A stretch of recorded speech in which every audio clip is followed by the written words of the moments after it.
We are thrilled to be able to present this major exhibition by one of my all-time favorite artists and one of the great American icons of the 20th century, Robert Motherwell. And I am pleased that we have not only Daniel Haxel with us this evening, who's going to speak, but Michael Mankey is here. Michael is the collections manager at the Daedalus Foundation, which is, in essence, the Robert Motherwell estate. Many people don't realize that Motherwell was a James Joyce scholar, and many of his works were titled after characters in Joyce's novels, or he was just enormously influenced by Joyce. And before Motherwell's death, he formed a foundation and named it after the character Stephen Daedalus. So that's how the Daedalus Foundation came to be. The foundation, a few years ago, published the catalog raisonné on Motherwell's graphic work, and just in the last 6 weeks or 2 months, the catalog raisonné of his paintings, collages, and works on paper has been published. There's a copy on the table in the back. Anyone who would like to look through it, it's really quite fascinating. And a little article in the Times today. Oh, was there? Yeah. Oh, I haven't seen the morning, Times. yeah. Great. Yeah. So I've asked Michael, considering he came down to represent the foundation, and I'm delighted to give us a greeting before I introduce Daniel. Well, thank you. Good to see Charlotte is alive and well with lots of art appreciators, especially for Motherwell. I was just looking around, actually. It was so hard to do at an opening because there's so many of you. This is amazing. So you never really get to see the art all so well, but when you do come back the next time to see the art, appreciate all of the disciplines that Motherwell worked with, you know, the printmaking and the painting and the collage and the drawing, because he really felt they were interchangeable. And he moved from one discipline to another so gracefully and really connected each one quite well, and believed in that connection. And you know, and as an artist myself, and for all of the artists, you know, it really is hard to kind of keep extending yourself in new directions. But Motherwell did that, and that's something that I appreciate every day that I'm at the foundation and looking at his work. And it's really great to be able to come to a show that is so well hung and so well conceived, and through someone like Gerald and crew, who do such a nice job over the many years that we've all known each other at putting these shows together. And I really appreciate it, and the foundation really appreciates all of your work. So thank you so much. And Thank you, Michael. and the real guy who has the best information is standing to my right. So.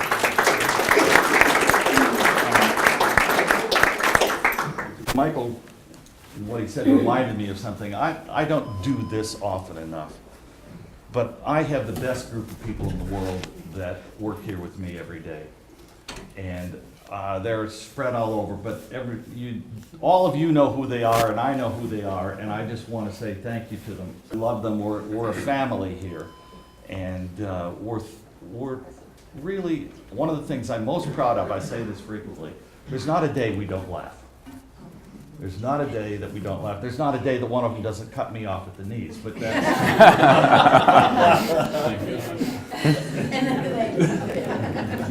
So, Daniel and I have been corresponding for a while, and actually met for the first time yesterday. We are working on a couple of different projects together. We are organizing a Robert Motherwell exhibition to be shown in Segovia, Spain at the Esteban Vicente Museum. For those of you who don't know who Vicente is, we represent him as well. He was the only Latin member of the abstract expressionist group, was born in Segovia but lived his life primarily in the United States. And through a set of circumstances, we are working with Daniel as a guest curator to put together a Motherwell show that will be in Segovia, and then we're hoping to tour it to 2 or 3 museums in the United States as well. Daniel has written extensively on abstract expressionists, especially on abstract expressionist collage. Like me, he loves works on paper and loves tearing and putting back together. And we brought him to town this weekend to join us, but also so that we could work on this exhibition that we're going to do. And he is assistant professor up for tenure. Fingers crossed. At Kutztown University.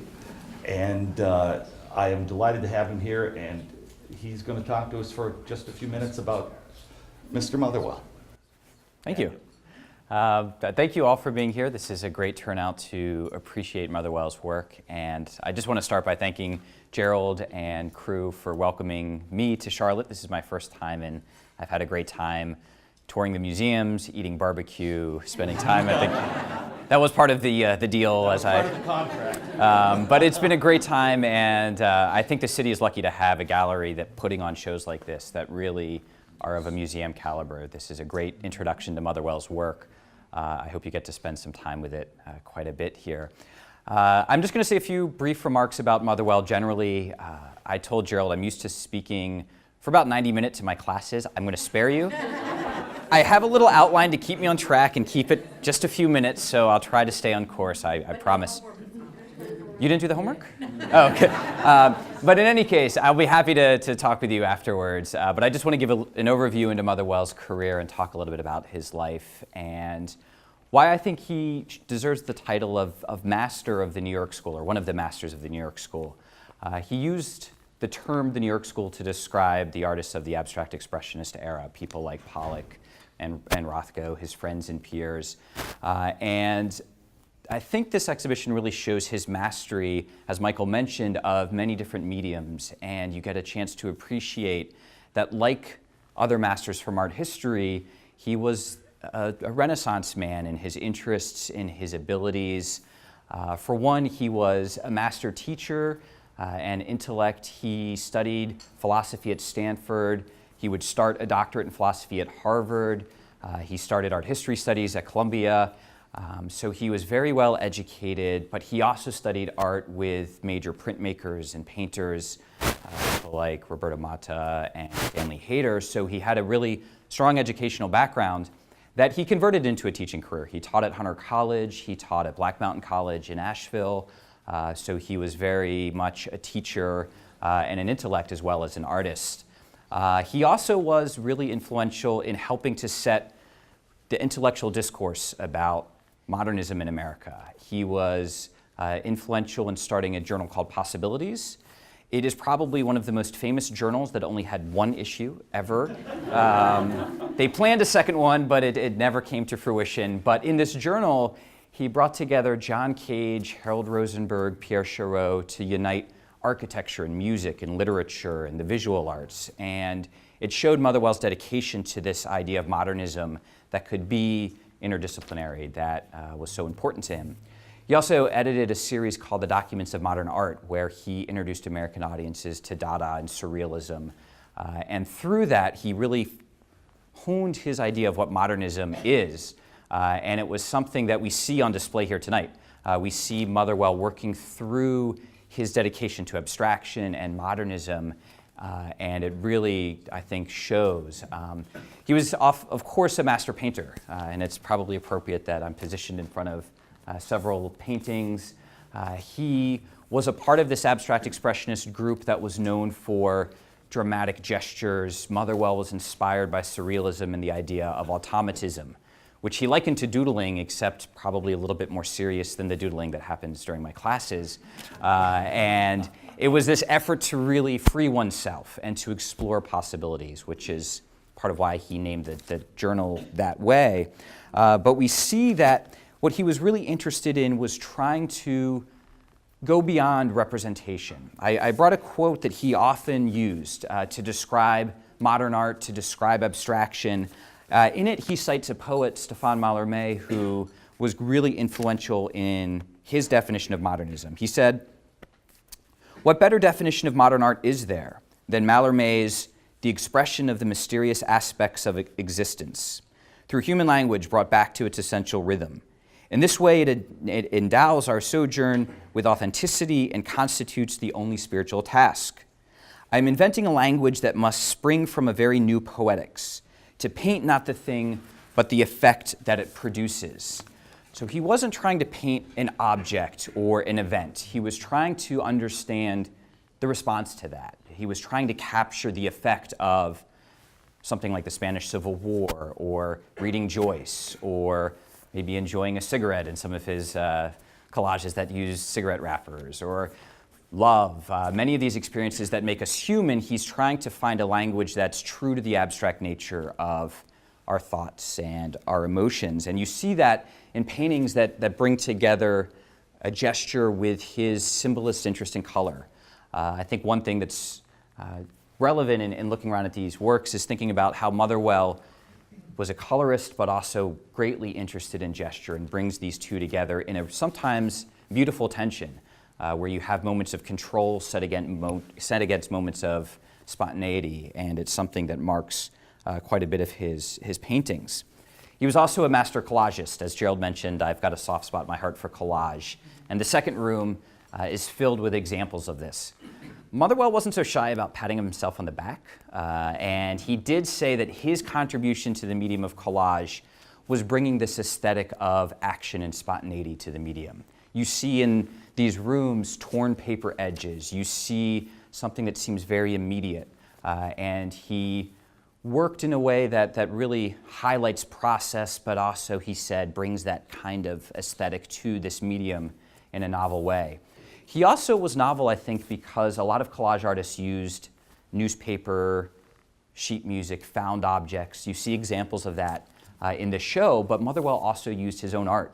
There's a beautiful example of him using one of his prints, and Gerald and crew have hung the original print and the collage next to it, where he essentially cannibalizes his own work and turns it into a collage element as he's constantly revising and revisiting his own works and forms that he creates. So I would add, another way to pat Motherwell on the back is that he also changes this dialogue about collage and what the materials are of collage. It's not just found objects, it's also expensive papers, his own work. It's this process of revision that was interesting to him so much. Motherwell was a master draftsman. You'll see throughout the show examples of his works on paper. You'll see prints that draw from his love of line, his facility with calligraphy. You'll see a lot of his works that really indicate how much he enjoyed paper and working on paper. And then he would transfer that, of course, to printmaking, where he worked with the major print shops in the 20th century. He studied briefly with Stanley Hayter, was completely intimidated by Hayter's workshop, where the major modernists would gather and produce prints. So he ran away from printmaking for about 20 years, but then worked with people like Tatiana Grossman and Kenneth Tyler, major figures, very important artists that he said he collaborated with. And he becomes, in the 60s and 70s, this really amazing printmaker who explores his ability to transfer gesture and collage into the print medium. So he was a master in that regard. As much as we see him working in all these different mediums, we also see, as I mentioned, these range of subjects. His works could relate to the Spanish Civil War, like we have behind us.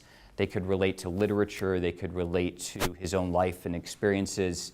But ultimately, abstraction and modernism was his effort to not document that per se, but to respond to the effect it produces. He said, you know, I'm trying to evoke not the thing, but the effect it produces, to express the inexpressible. And I think you'll see that he's quite successful in doing so throughout his very long career.